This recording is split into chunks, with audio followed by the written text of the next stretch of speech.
ఆశీర్వాదాల కొరకు ప్రార్థన చేస్తున్నాం. ఎఫెసీ 1:3 ప్రకారం ఆయన క్రీస్తునందు పరసంబంధమైన ప్రతి ఆశీర్వాదాన్ని దేవుడు నీకు నాకు అనుగ్రహించాడు. పరసంబంధమైన ఆశీర్వాదాలన్నీ దేవుడు ఇచ్చినప్పుడు భూ సంబంధమైన ఆశీర్వాదాలన్నీ కూడా దేవుడు మానవుడికి ఇవ్వడానికి ఇష్టపడుతున్నాడు. పరసంబంధమైన ఆశీర్వాదాలలో మొట్టమొదటి నిరీక్షణ, విశ్వాసము, ధైర్యం.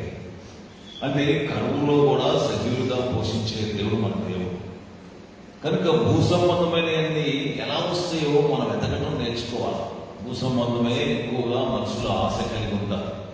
పరలోకం పోయినప్పుడు అక్కడ ఉన్నప్పుడు అక్కడ నచ్చినప్పుడు దాని సంగతి చూసుకుంటారు. కానీ ముందు తినడానికి తిండి కావాలి కదండి, బట్ట కావాలి కదండి, ఇల్లు కావాలి కదండి అనుకునే వాళ్ళు ఎక్కువ ఉన్నారు. దేవుడు ఏమంటాడంటే నన్ను ప్రేమించడం ద్వారా నేను మిమ్మల్ని ఆస్తికర్తలుగా చేస్తాను. హల్లెలూయా. దేవుణ్ణి ప్రేమించడం అనేది చాలా ప్రాముఖ్యం. ఇది విశ్వాస జీవితంలో కనుమరుగైపోతుంది. విశ్వాస జీవితంలో దేవుణ్ణి ప్రేమించడంలో ఎక్కడో వెనకబోడుతనం ఉంది. దాన్ని ప్రేమించి చూసినప్పుడు అందుకని దావీదు భక్తుడు అంటాడు, యెహోవా నా కాపరి, నాకు లేమి కలగదు. అంటే లేమిలో ఉంచడానికి దేవుడిని ఎన్నుకోలా, కరువులో ఉంచడానికి దేవుడిని ఉంచుకోలా, నీకు సమృద్ధిని ఇవ్వడానికి దేవుడిని ఎన్నుకున్నాడు. నీకు కావలసినంత అడిగితే అడుగు వాడి కంటే ఊహించిన వాడి కంటే అత్యధికంగా నీకు ఇవ్వడానికి దేవుడు ఇష్టపడుతున్నాడు. చేతులు పైకి స్తోత్రం. ఎందుకు ఇష్టపడుతున్నాడు తండ్రి అయిన దేవుడు అంటే నీ కొరకు తన సొంత కుమారుని వెనుక తీయని దేవుడు నీ కొరకు అన్ని ఇవ్వడానికి ఇష్టపడుతున్నాడు. నీ కొరకు తన సొంత కుమారుని వెనక తీయని దేవుడు. కనుక నువ్వు అడిగితే పొందుకోలేదంటూ భూమి మీద ఏది లేదు. 2 చేతులు పైకెత్తి స్తోత్రం. ఆయుష్ కావాలా అడుగుస్తాడు. ఆయుష్ కావాలంటే అడుగుతే ఇస్తాడు. ధనము కావాలా అడుగు, అది అనుగ్రహిస్తాడు. ఆరోగ్యం కావాలంటే ఇస్తాడు. ఉద్యోగం కావాలంటే ఇస్తాడు. జ్ఞానం కావాలంటే ఇస్తాడు. అంటే ఆయనకి అసాధ్యమైన ఏది లేదు. అసాధ్యాలు సాధ్యపరిచే దేవుడు నీతో ఉన్నప్పుడు నేను దేవునికి ఇష్టంగా జీవించడం నేర్చుకోవాలి. దేవుని ప్రేమించడం అంటే దేవుని యొక్క మహోన్నతుని యొక్క తీర్మానాన్ని తృణీకరించుకున్న ఆయన చెప్పినట్టుగా చేయడం. అందుకనే పేతురుతో చెప్పాడు, నా మాట చొప్పున వలవే. నా మాట చొప్పున్నాడు. 20 సంవత్సరాలుగా నువ్వు చర్చికి వస్తావు, ఇంకా దరిద్ర స్థితిలో ఉంటే నాకు సిగ్గు కలుగుతుంది. ఇంకా నువ్వు అప్పులో ఊపిలో ఉంటే నాకు సిగ్గు కలుగుతుంది. ప్రార్థన చేయడం కూడా వ్యర్థమే నీ కొరకు. నేను వాక్యం చెప్పడం కూడా వ్యర్థమే నీ కొరకు. ఎందుకంటే దేవుడే కాపరిగా నీకుంటే, దేవుడు చెప్పినట్టుగా నువ్వు చేస్తే నీ గంప, నీ పిలిపిసి, నీ తొట్టి, నీ కొత్త గంపలోంచి కొత్త సంభారం పొందుకుంటావు, కొత్త ద్రాక్షరసం పొంగిపోతా ఉంటుంది. కనుక నేను ఏం చేయాలంటే దేవుడు ఏం చెప్పాడో అది చేయడానికి ఇష్టపడాలి. మనుషులు చెప్పినట్టుగా వినద్దు. మనుషుల పద్ధతులు వేరు, దేవుని పద్ధతులు వేరు ఉన్నాయి. ఆ మహోన్నతుని ఏం తీర్మానం చేస్తే ఆ తీర్మానం ప్రకారం మేము ఎప్పుడైతే చేయగలుగుతామో అప్పుడు కావాల్సిన ఎన్ని ఇస్తాడు. అందుకని అన్నాడు యేసు ప్రభు, నా రాజ్యము నీతిని మొదట వెతుకప్పుడు నీకు అన్ని ఇస్తాను. ఇవన్నీ అనుగ్రహించబడే అంటే ఎలాంటి అనుగ్రహిస్తాడంటే నీ కొరకు సేవాయులు. చదవండి యెషయా గ్రంథం 60వ అధ్యాయం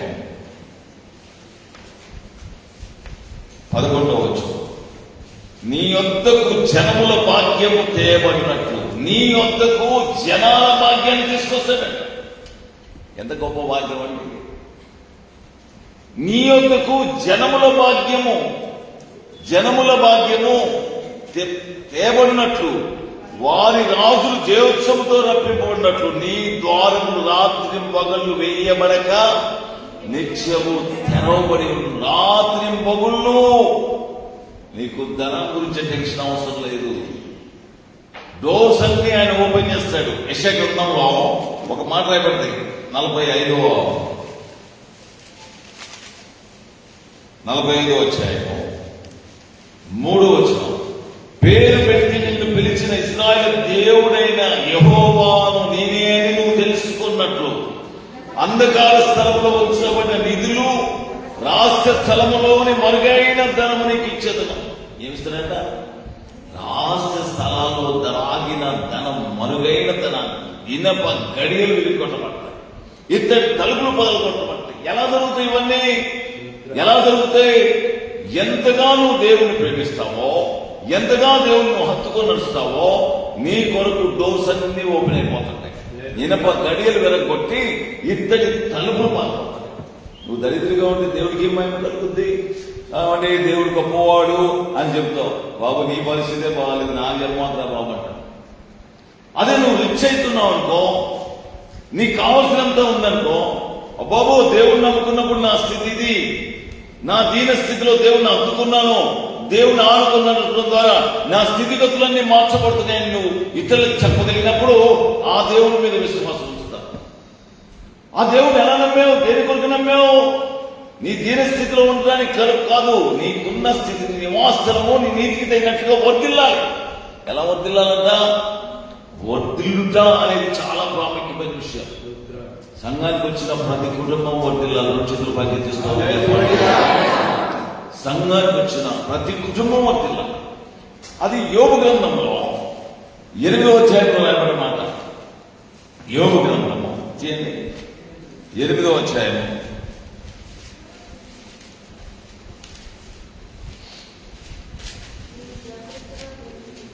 5వ వచనం. నువ్వు జాగ్రత్తగా దేవుని వెతకాలి, సర్వశక్తుని బతిలాడుకోవాలా. నువ్వు పవిత్రుడవై యథార్థవంతుడవైన ఎడల నిశ్చయముగా ఆయన నీ యందు శ్రద్ధ నిలిపి నీ నీతికి తగినట్లుగా నీ నివాస స్థలము వర్ధిల్ల చేయను. అప్పుడు నీ స్థితి మొదట కొద్దిగా ఉండినను తొదకును మహావృద్ధిలోకి వస్తావు. చెప్పండి, పక్కలతో చెప్పండి, మహావృద్ధిలోకి వస్తావు. పక్కలతో చెప్పండి, నువ్వు మహావృద్ధిలోకి వస్తావు. పక్కలతో చెప్పండి.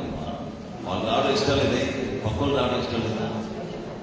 మళ్ళీ చెప్పు, పక్కలతో చెప్పు, నువ్వు మహావృద్ధిలోకి వస్తావు చెప్పు. మరి అమ్మాయికి చెప్తున్నావు. అయితే ప్రతి వాడికి ఆశ అభివృద్ధి కావాలి, ప్రతి వాడికి ఎదగాలని ఆశ, ప్రతి వాడికి ధనం ఉండాలని ఆశ, బంగారం ఉండాలని ఆశ, వెండి ఉండాలని ఆశ, ఇల్లు ఉండాలని ఆశ, స్థలం ఉండాలని ఆశ, పొలం ఉండాలని ఆశ, అన్ని ఉన్నాయి, కాళ్ళు ఉండాలి, అన్ని కావాలి ఆశలు. ఆశలన్నీ తీర్చగలిగిన ఏకైక దేవుడు మనం కలిగి ఎప్పుడంటే కంటే నువ్వు దేవుని బతిలాడుకోవాలి. ఎవరి బతిలాడుకోవాలా? ఎప్పుడు బతిలాడుకోవాలా? ప్రభు నా స్థితి మార్చయ్యా, నా గతి మార్చయ్యా, నీకు మహిమకరంగా జీవిస్తానయ్యా. అయ్యా లేచి వేయి మొదలుదామన్న బతిలాడుకో, కూర్చొని కన్నీరు కాల్చు, దేవా నన్ను ఆస్వాదించు, దేవా యాకోబు ఆస్వాదించు. పట్టడానికి గల కారణం ఏంటంటే పోయేటప్పుడు ఒక మొక్కుబడి చేశాడు. బాబు మా అన్న పగబట్టాడు, నన్ను ఎవరు లెక్క చేయలేదు, మా అమ్మ చెప్పింది పలానా ప్రాంతానికి వెళ్ళిరా బాబు, అక్కడ పిల్లలు దొరుకుద్ది, మంది పోతా పోతా పోతా ఉన్నాడట. పోతా పోతా పోతా ఉన్నప్పుడు అక్కడ రాస్తూ చెప్పండి, అది కాదు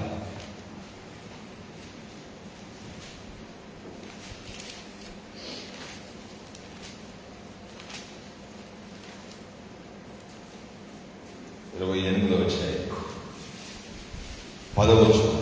యాకోబు బెయేర్షెబా నుండి బయలుదేరి హారాను వైపు వెళ్ళి ఒక చోట చేరి ప్రొద్దుగూకినందున అక్కడ ఆ రాత్రి నిలిచిపోయింది.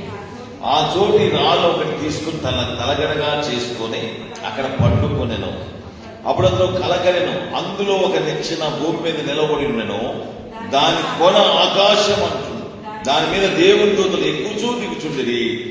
మరి యెహోవా దానికి పైగా నిలిచి, నేను నీ తండ్రి అయిన అబ్రహాము దేవుడను ఇస్సాకు దేవుడైన యెహోవాను, నీవు పండుకొని ఉన్న ఈ భూమి నీకును నీ సంతానానికి ఇస్తాను.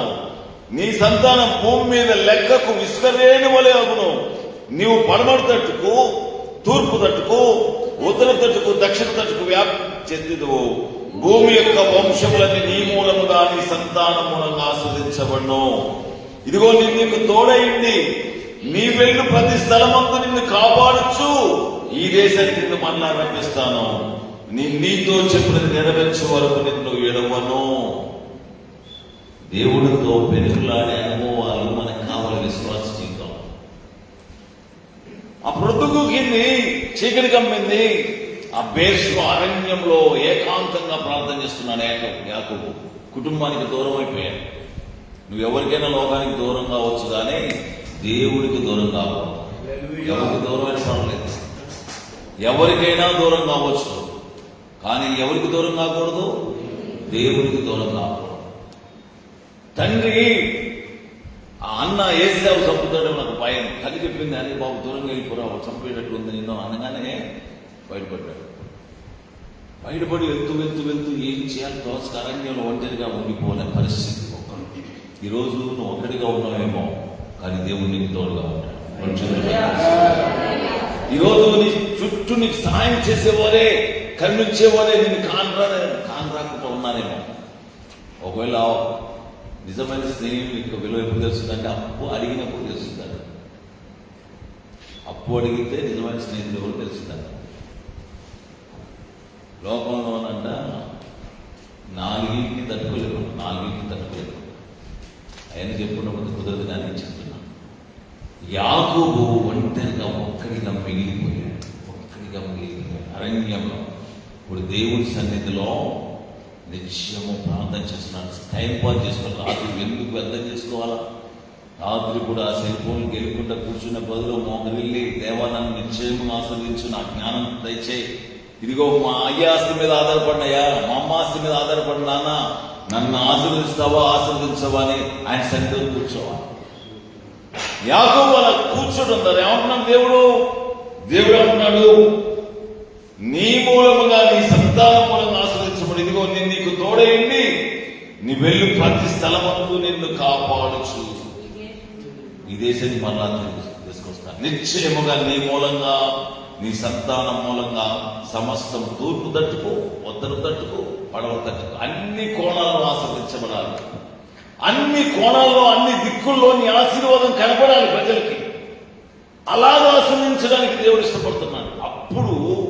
అప్పుడు చెప్పాడంట, ఇలాగ నన్ను ఆశీర్వదిస్తే దేవా, ఏమంటున్నాడు, ఇలాగ నన్ను ఆశీర్వదిస్తే 21లో వచ్చినాం 20 అప్పుడు యాకోబు, నేను తిరిగి నా తండ్రి ఇంటికి క్షేమంగా వచ్చున్నట్లు దేవుడు నాకు తోడైంది, నేను వెళ్ళుచున్న ఈ మార్గంలో నన్ను కాపాడి తిరుడుకు ఆహారమును ధరించుకున్నకు వస్త్రము నాకు దయచేసిన ఎడల యెహోవా నాకు దేవుడై ఉండెను. మరియు స్తంభంగా నిలిపిన ఈ రాయి దేవుని మందిరమును, మరియు నీవు నాకు ఇచ్చి యావత్తులో. అది యాకోబు యొక్క నిర్ణయం. దేవుడికి మొక్కుబడి చేసుకుంటాం. ఏమని? నాకు తోడుగా ఉండి నన్ను కాపాడి నాకు తినడానికి అన్న వస్త్రాలు ఇచ్చాడు. ఆయనకి లెక్కలేనంత సంపాదించాడు. దేవుని స్తోత్రం. లెక్కలేనంత. ఈయన అడిగింది ఏంటి? అన్న వస్త్రాలు. యాకోబు ఏమంటున్నాడు? అన్న వస్త్రాలు అడుగుతున్నాడు. దేవుడు యాకోబుకి అన్న వస్త్రాలు ఇచ్చాడా? భార్యలు ఇచ్చాడు, సౌతులు ఇచ్చాడు, 12 మంది పిల్లలు ఇచ్చాడు, లెక్కలేనంత సంపద ఇచ్చాడు. లెక్కలేనంత సంపద. అక్కడ రాస్తూ ఉంటాడు ఆ మాట. చదవండి 32వ అధ్యాయం ఆదికాండం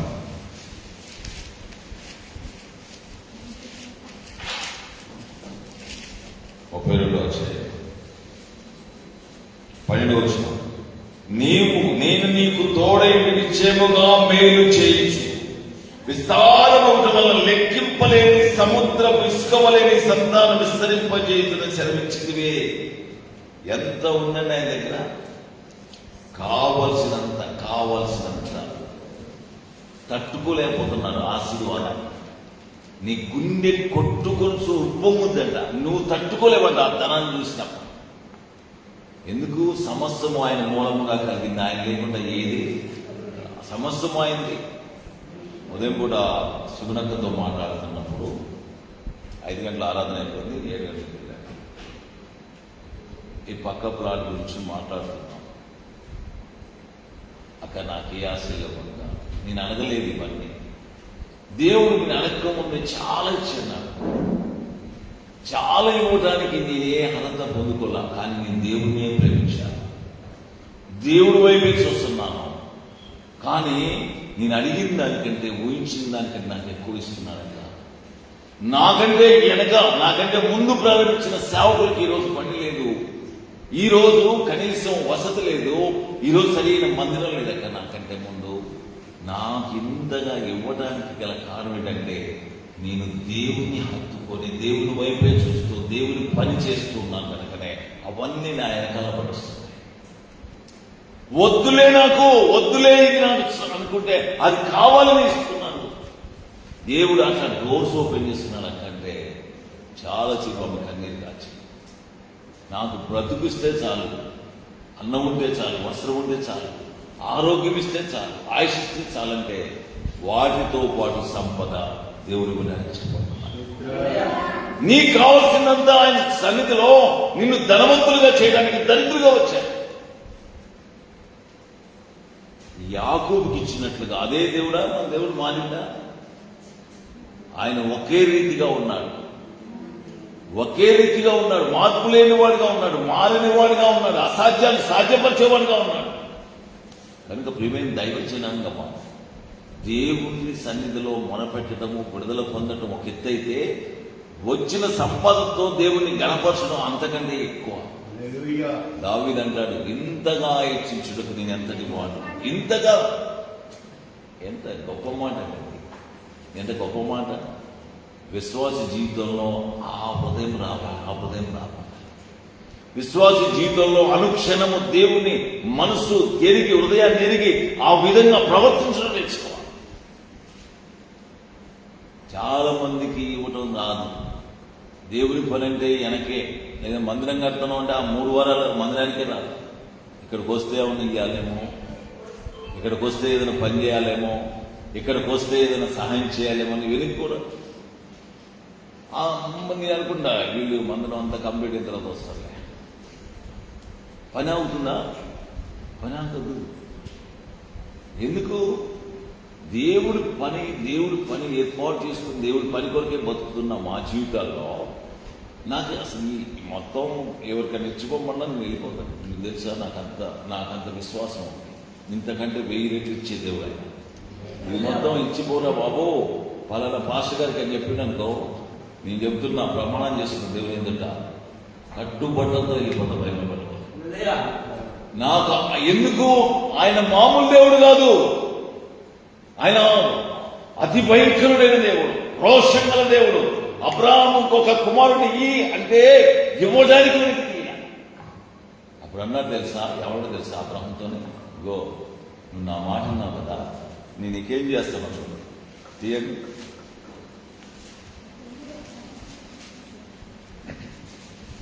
ఆదికాండం ఏం చేస్తాడంట? నేను నిన్ను ఆశీర్వదించి ఆకాశ నక్షత్రం వలనే సముద్ర తీరం వలె ఇసుకవలెను నీ సంతానాన్ని నిశ్చయముగా విస్తరింపచేస్తాను. హల్లెలూయా. ఎందుకంటున్నాడు? 12వ వచనం చదవండి, 22:12. అప్పుడు ఆయన, ఆ చిన్నవాని మీద చేయి వేయకుము, అతని నేమి చేయకుము, నీకొక్కడే ఉన్న నీ కుమారుని నా వెనక తీయలేదు గనక నీవు దేవునికి భయపడువాని ఇందువలన కనపరుచున్నది. దేవునికి స్తోత్రం కలుగుగాక. హల్లెలూయా. ఇప్పుడు అంటాడు 18వ వచనం, నీవు నా మాట వినినందున భూలోకములో జనములన్నీ నీ సంతానం వల్ల ఆశ్రదించబడినవి నా తోడని ప్రమాణం చేస్తున్నాను. నా తోడు అంటున్నాను దేవుడు. తోడంటే తొడగొట్టి సవ్వలేదు. ఆ గొప్ప దేవుడు అంటాడు, నా తోడు నిన్ను నిశ్చయముగా ఆశ్రదిస్తాను, నిశ్చయముగా నిన్ను విస్తరింపజేస్తాను. దేని కొరకు? నువ్వు నా మాట వింటున్నావు, నా మాటకు లోపడుతున్నావు, నా మాటకు కట్టుబడుతున్నావు. నువ్వు ఏం చెబితే అది దేవుడు ఏం చెబితే చేస్తున్నావు. ఈ రోజుల్లో సంఘానికి వింటున్నావు, వెళ్ళిపోతున్నాం. అలా విని వెళ్ళడానికి కాదు మనం వచ్చేది, మనం ఆశ్రదించబడాలి. ఎప్పుడు ఆశ్రదించబడతాము? ఇనప గడియలు ఎప్పుడు పాల్పడతాయి? ఇతడి తరపులు ఎలా పాల్పడతాయి? మూలన ధనం ఎలా వస్తుంది? నీ వైపు సముద్ర వ్యాపారాలు తిప్పబడాలి. 2 చేతులు పైకి తీసుకోవాలి. యెషయా గ్రంథము 60:5.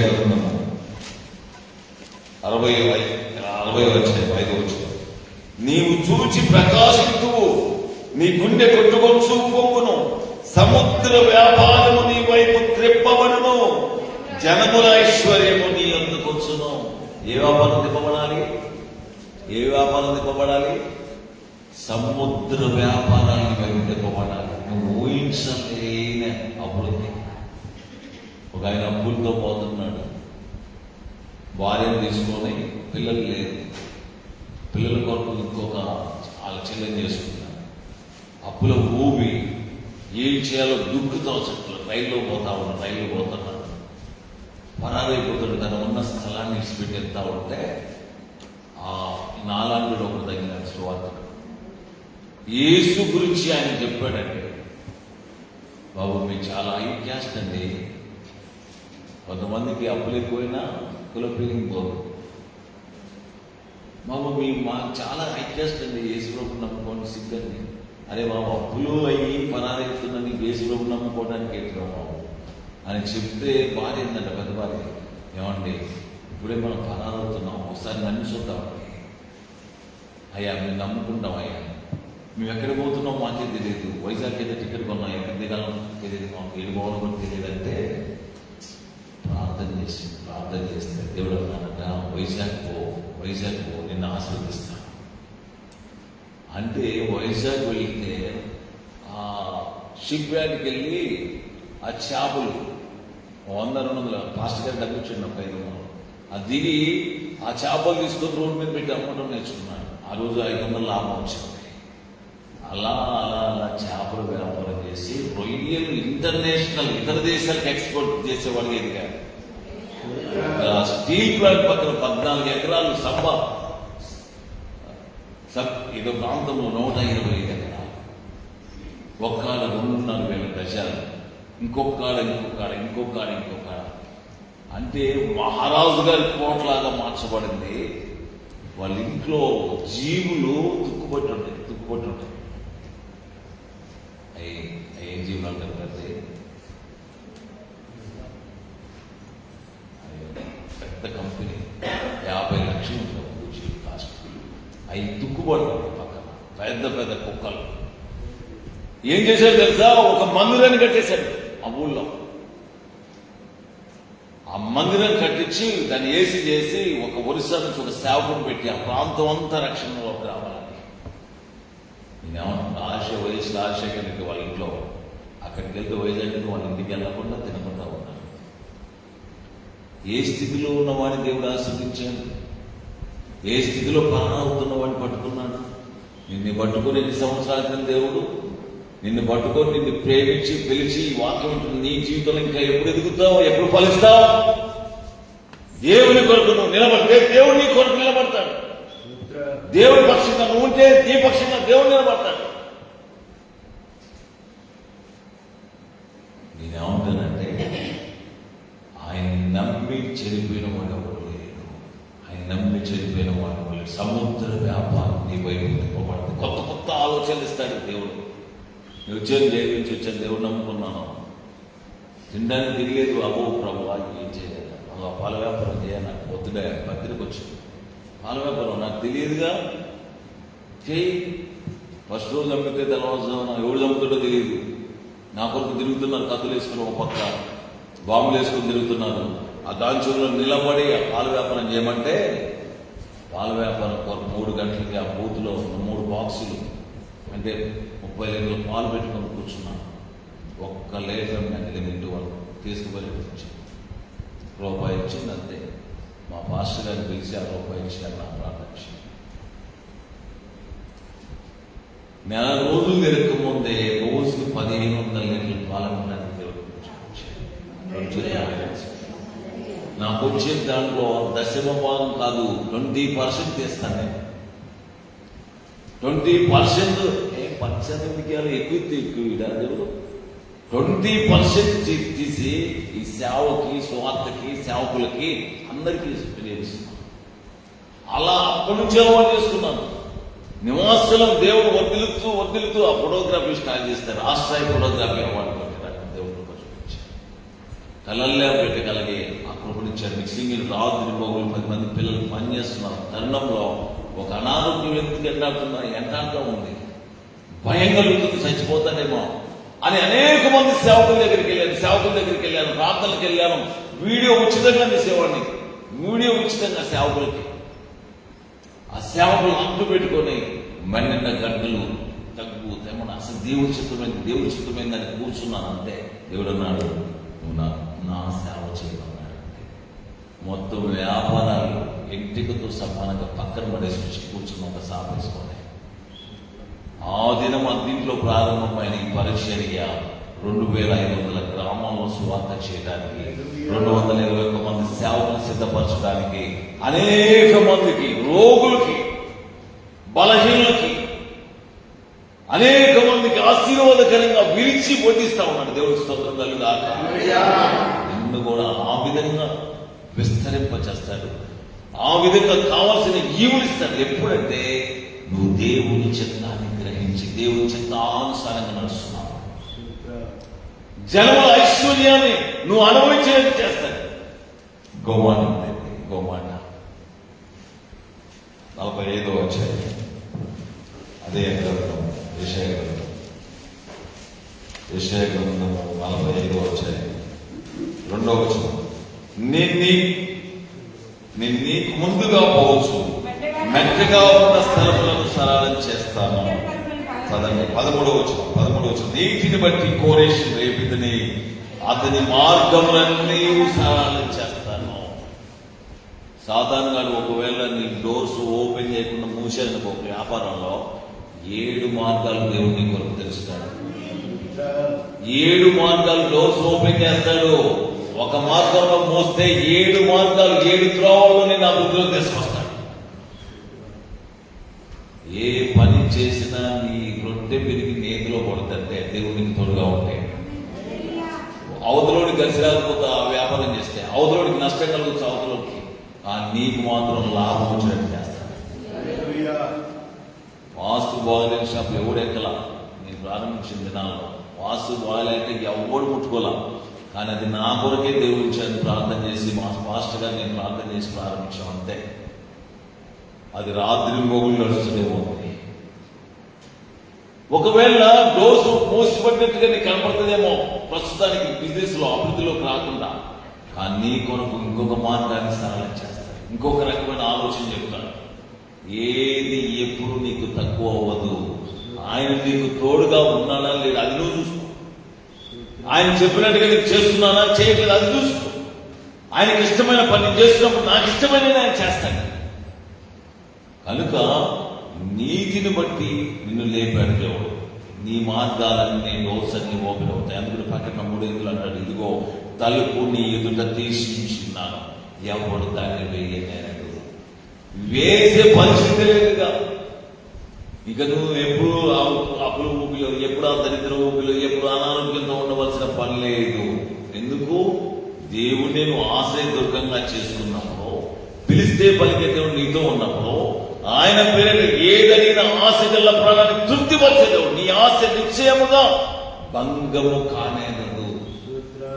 నీ ఆశ నిశ్చయముగా భంగము కానేనకుండా నిన్ను ఉన్నతమైన వృత్తిలోకి తీసుకొచ్చినట్టుగా, తూర్పు తట్టు పడవ తట్టు వ్యాప్తి చెందేటట్టుగా, నీ నివాసాలను నీతికి తగినట్టుగా వర్తిల చేసేటట్టుగా ఆ మొదటి స్థితి నుంచి గొప్ప స్థితిలోకి, మహావృద్ధిలోకి నడిపించడానికి దేవుడు ఇష్టపడుతున్నాడు. అందుకనే మార్క్స్ వార్త 8వ అధ్యాయం అంటాడు, ఇదిగో రొట్టెలు ఇవ్వని మీరు ఎందుకు ఆలోచించుకుంటున్నారు. మార్క్స్ వార్త 8వ అధ్యాయం 17వ వచనం. యేసు అది ఎరిగి మన యొద్ద రొట్టెలు లేవని మీరు ఎందుకు ఆలోచించుకుంటున్నారు. ఏమండి, మన అంటున్నాడు, నా దగ్గర అది లేదు, నా దగ్గర అది లేదు అనుకుంటాం. ఆయన ఏమంటే మన యొక్క ఎందుకు లేవనుకుంటున్నాం. ఆయన దగ్గర లేదా ధనం? ఆయన దగ్గర నీ అవసరాలు తీర్చగలిగే అర్థం లేదా? ఫిలిప్పీ 4:19 క్రీస్తు యేసు మహిమలో మీ ప్రతి అవసరము తీర్చబడుతుంది. ఎప్పుడంటే నువ్వు ఎప్పుడైతే ఆయన మనస్సుని అర్థం చేసుకొని అలా నువ్వు ప్రవర్తించడం నేర్చుకుంటావో, నువ్వు ఐగుప్తు యొక్క మంచి వస్తువులన్నీ నీ అవుతాయి. దేవుని స్తోత్రం కలుగుగాక. ఏమవుతాయన్నా? ఈ ఐగుప్తులో ఉన్న మంచి వస్తువులు, విలువైన వస్తువులు, ఆశగల అన్ని దేవుడు నీకు తీసుకొచ్చి పెడతాడు. నీ కృప వీడి క్షణమైన నేనెలా మనగలను, నా జీవితాన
బేర్షెబారణ్యములో ఒంటరిగా ఉన్న ఆయన నీ సన్నిధిలో పోరాటం లెచ్చన వేయబడ్డారు. దేవదూతలు దిగారు. యాకోబు నిక్షేపంగా నిన్ను ఆశీర్వదిస్తాను. ఇక్కడ కూర్చున్న వారు దేవుడు ఆశీర్వదించడానికి ఇష్టపడుతున్నాడు. జనముల ఐశ్వర్యం అనుభవిస్తావు. ఇద్దరి తలుపులు నీ కొరకు పాల్పొట్టబడతాయి. ఇనప గడియకి కొరకు తెరవబడతాయి. నీవు ఎలా ఉండాలంటే దేవునికి ఇష్టంగా ఉండాలి. దేవుని ఏం చెప్తే అది చేయడానికి ఇష్టపడాలి. ఆయన అడగను దేవాలయం ముందు నేనేం చేయాలి, నన్ను నువ్వు ఏం చేయమంటావు అది నేను చేస్తాను దేవా. ఎందుకంటే నువ్వు నాకు ఇచ్చేవాడు. సముద్ర వ్యాపారం నా కొరకు తిమ్మబడతావు. జన్మల ఐశ్వర్యాన్ని అనుభవించేట్టుగా చేస్తావు. ఇనప గడియలు వేరుకొడతావు. ఇద్దరు తలుపులు పగిలిపోతాయి. వెండి అయింది, బంగారం అయింది. నువ్వు అడగాలి దేవా నేనేం చేయాలి దేవా, నేనేం చేస్తే నువ్వు నాకు ఇస్తా. ఆయన అంటాడు యాకోబు నాకు అన్న వస్త్రాలు చాలంటాడు. కానీ అన్న వస్త్రాలు కాదురా బాబు, భూలోక వంశాలు నీ మూలంగా ఆశ్రయించబడతాయి. నువ్వు తూర్పు తట్టుకు, ఉత్తర తట్టుకు, పడమటి తట్టుకు, దక్షిణ తట్టుకు అన్ని కోణాలు వ్యాప్తి చెందుతావు. నీ కొరకు నేను మార్గాలు సరళం చేస్తాను. నేను నీకంటే ముందుగా వెళ్తాను. 7 మార్గాలు, ఒక మార్గం నీకు మూస్తే నీ కొరకు 7 మార్గాలు సరళం చేస్తాను. కానీ నువ్వు అనాలి దేవా మీరు నా యందు, నా మాటలు మీ యందు ఉన్నారు. నీకే ఇష్టం ప్రభువా, నీకు ఇష్టమైంది నేను చేస్తాను. నీకు ఇష్టమైంది నేను చేస్తానయ్యా. నాకు ఇష్టమైంది నువ్వు చేసే దేవుడు కాదు. నువ్వెంతైనా దేవుడి దగ్గర ఆశపడవచ్చు, తప్పలేదు. కానీ నువ్వు సిగ్గుపడేటట్టుగా దేవుడిని ఉంచాను. నువ్వు ఎప్పుడైతే దేవుడికి నువ్వు హృదయాన్ని ఇస్తావో, అబ్రహాం లాగా దేవుడిని ఎప్పుడైతే నువ్వు ప్రేమిస్తావో అప్పుడు ఆస్తికర్తగా దేవుడిని చేస్తాడు. కొంతమందికి ఉద్యోగం వస్తుంది కనపడదు, కొంతమందికి ధనం వస్తుంది కనపడదు, తర్వాత నష్టపోయిన తర్వాత మళ్ళీ వస్తారు. కానీ వాళ్ళ జీవితాలు అలాగే ఉండిపోతారు. దానికి గల కారణం ఏంటంటే వాళ్ళ దేవుడు నమ్మకం. ఈరోజు నీ జీవితంలో దేవుడు కొంచెంలో నమ్మకంగా ఉంటే మరి ఎక్కువలో వాటిని నీ మీద పెడతాడు. నీ నివాసాలను నీతికి తగినట్లుగా వర్తిల్ల చేస్తాడు. మొదటి స్థితి నుంచి నిన్ను గొప్ప స్థితిలో గొప్ప స్థితిలో గొప్ప స్థితిలో మహాబుద్ధిలోకి నిన్ను నడిపించబోతున్నాడు. ఎంతలో నమ్మకంగా ఉన్నావో అంతగా హెచ్చించడానికి దేవుడు ఇష్టపడుతున్నాడు. నీకు వచ్చిన కష్టార్జితంలో ఎప్పుడన్నా దశమభాగం తీసుకొచ్చి ఆయన మందిరంలో ఇచ్చావా? ఆయన రాజ్య సువార్త ప్రకటించావా? ఆయన నా నీతిని రాజ్యాన్ని ఎప్పుడైనా ఎదిగావా? అలా వెతకడానికి ఇష్టపడు. ఆయన నీకు అన్యాయం చేసే దేవుడు కాదు. మాసిదోనియా వారంట హల్లెలూయా ప్రార్థన చేసుకో. దేవా నా ఆత్మలో నేను వర్ధిల్లాలి. నా ఆత్మలో వర్ధిల్ల కొద్ది నువ్వు చెప్పిన ఆలోచన ప్రకారం నీలో ఎంతటో నేర్చుకోవాలి. నువ్వు అడుగు వాడికంటే ఊహించు వాడికంటే అత్యధికంగా నీకు చేయబోతున్నాను. నీ దీనస్థితి సంపన్న స్థితిగా మార్చబడుతుంది. ఎప్పుడంటే నువ్వు కొంచెంలో నమ్మకంగా ఉండాలి. కొంచెం నీకు ధనమించి చూస్తాను. ఆ ధనము నువ్వు ఎంత నమ్మకంగా ఉన్నావు దేవుడి దగ్గర, ఆ నమ్మకత్వాన్ని బట్టి నీకు ఆ మెండైన దీవెన వర్షాన్ని కుమ్మరించబోతున్నాడు. హల్లెలూయా స్తోత్రం. ఆయన బిడ్డతో మాట్లాడి మాయపోతున్నాడు. యేసు పేరున ఆమేన్. అందరు నాకు తెలుసు అయిపోయింది. మనము దైవ సన్నిధికి రావడం ఎంత ప్రాముఖ్యమైందో దేవుని వాక్యం వినడం అంత ప్రాముఖ్యమైంది. దేవుని వాక్యం వినడం ఎంత ప్రాముఖ్యమైందో దేవుడు వాక్యమై ఉన్నాడు కనుక ఆ వాక్యం చెప్పిన ప్రకారం నడవడం కూడా అంత ప్రాముఖ్యమైంది. రోమపత్రిక 8వ అధ్యాయం 3వ వచనం లేదా 2వ వచనం. ఏలయనగా వారు బహుశ్రమల వల్ల పరీక్షించబడగా అత్యధికంగా సంతోషించి మరియు వారు నిరుపేదలైనను వారి దాతృత్వం బహుగా విస్తరించను. ఎలా ఉండాలంటే మన దాతృత్వం విస్తరించాలి. 20 సంవత్సరాల క్రితం అదే 10 రూపాయలు, 10 సంవత్సరాల క్రితం అదే 10 రూపాయలు. ఆ కాలు మాట అంటే కాలు గురించి చెప్పట్లేదు. నాకు ఎప్పుడు ఈ రోజు చుట్టానికి రాయడానికి అయిపోతుంది. రేపు మళ్ళీ నాకు ప్రశ్న ఇస్తాడు. ఎందుకు నేను వెదజల్లుతున్నాను కనుక నాకు మళ్ళీ అనుభవిస్తాను.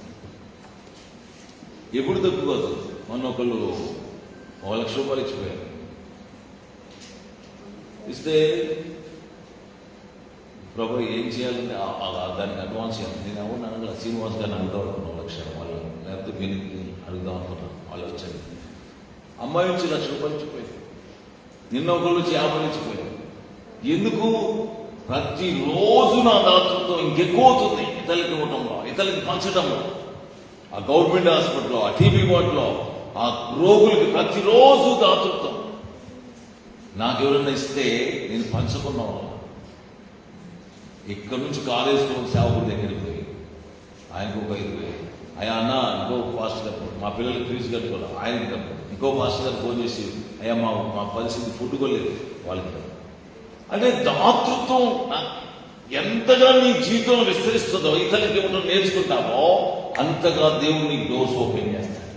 2 చేతులు పైకెత్తుకోవడం చెప్పండి. అంటే నువ్వు నమ్మి నువ్వు చేయడం నేర్చుకోవాలి. నేను చెప్పినట్టు కాదు, ఇక్కడ రాయబడ్డ మాట ప్రకారం నువ్వు చేయడం నేర్చుకోవాలి. ఇక్కడ రాసు ఇంకో మాట ఉంటుంది. 6వ వచనం, కావున తీపి ఈ కృపను ఎలాగ పూర్వం మొదలుపెట్టినో అలాగన దాన్ని మీరు సంపూర్ణ చేయమని మేము అతను వేడుకుంటే, మీరు ప్రతి విషయంలో అనగా విశ్వాసమందును, ఉపదేశమందును, జ్ఞానమందును, సమస్త జాగ్రత్త యందు మీరు మా యందున్న ప్రేమ యందు ఎలాగో అభివృద్ధి పొందుతున్నారో అలాగనే మీరు ఈ కృప యందు కూడా అభివృద్ధి పొందినట్టు చూసుకోండి. కృపణ ఎక్కువ అవ్వాలి మీద, నీకు ఆయన కటాక్షం మీద ఎక్కువ రావాలా. నీకు నరుల కష్టం చేత ఆశీర్వాదం ఎక్కువ కాదు, యెహోవా ఆశీర్వాదము ఐశ్వర్యం ఇస్తుంది. కనుక ఈ ఐశ్వర్యాన్ని, మహదైశ్వర్యాన్ని అనుభవించి ఆ కృప కలగాలంటే నీకు దాతృత్వం ఎక్కువ అవ్వాలి. పేదలకి ఇవ్వడం నేర్చుకోవాలి. నిన్న ముసలం వచ్చింది. ఆమె వచ్చేసరికి ఇంట్లోకి వచ్చిన వాళ్ళ తల్లిదండ్రులు అందరూ ఫోన్ చేశారు. వాళ్ళ రక్త సంబంధాలందరూ కొంచెం ముసలం మీ దగ్గరకు వచ్చింది, మీ దగ్గర పాపడపల్లిలో ఉన్నాం. నాకు తెలియదమ్మా, నేను చర్చికి వెళ్ళిన తర్వాత చూస్తాను. వచ్చేసరికి ఆ ముసలం ఎక్కడ ఉంది, ఏంటమ్మా చెప్పుకుంటూ వచ్చామంటే ఏంటంటే నాకున్న బుద్ధి కావట్లేదు అయ్యగారు, 1,50,00,000 వచ్చినాయి, 1,50,00,000 వచ్చినాయి. ఈ వృద్ధాప్యంలో ఏం చేసుకోవాలో తెలియట్లేదు. ఆ గవర్నమెంట్ వాళ్ళు వచ్చారు, అంటే మన పోయింది, 1,50,00,000 వచ్చింది, నా కూతుళ్ళందరూ పంచుతున్నారు,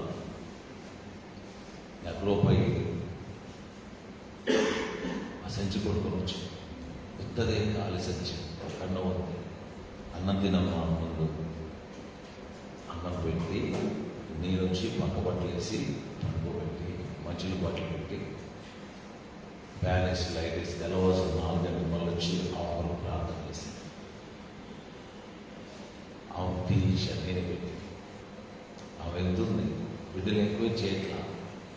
బిడ్డలు నేనే ఫోన్ చేసి చెప్పాను, మీ అమ్మగారు అక్కడ ఉంది అంటే కనీసం రావాలా, ఎవరు రాలా. అమ్మ వెళ్తున్నావు, డబ్బులు ఉన్నాయో లేకపోతే వచ్చాటి అని నా దగ్గర ఒక 5 ముందు 5 ఇచ్చి అమ్మను పంపించాను. నీ దాతృత్వం ఇవ్వటం నేర్చుకోవడం ద్వారా పరలోకపు వాక్యం చెప్పే దేవుడు ఈ కృపలో అభివృద్ధిలోకి నడిపిస్తుంది. ఈ కృపలో అభివృద్ధిలోకి నడిపించడం నేర్చుకోవాలి. ఈ దాతృత్వం ఎంతగా నీ జీవితంలో విస్తరిస్తూ ఉంటుందో అంతగా కృప అధికమవుతూ ఉంటుంది. ఎందుకంటే ఇక్కడ రాస్తూ ఉంటాడు ఆజ్ఞపూర్వకంగా చెప్పట్లేదు. ఎందుకు వచ్చిన ఆజ్ఞపూర్వకంగా మీతో చెప్పట్లేదు, ఇతరుల జాగ్రత్తను మీకు చూపడం చేత మీ ప్రేమ ఎంత యథార్థమైందో పరీక్షించవాలని చెబుతున్నాను. దేవుడు పరీక్షించడానికి చూస్తాడంట. ఒక్కొక్కరిని పంపిస్తాడంట, ఆ టైంకి ఆకలవుతున్న వాడిని పంపిస్తాడంట, రోగస్తుని పంపిస్తాడంట. నిన్ను పరీక్షించడానికి పంపించినప్పుడు ఇది దేవుడు నా కొరకు పరీక్షించడానికి ఇచ్చే సమయం అని చెప్పి నీ దాతృత్వం ఎక్కువ ఇవ్వడానికి ఇష్టపడాలి ఇతరులకి. ఎప్పుడైతే అలా చేస్తావో అప్పుడు అంటాడు 8వ వచనం, మీరు మన ప్రభువైన యేసు క్రీస్తు కృపను ఎరుగుదురు కదా.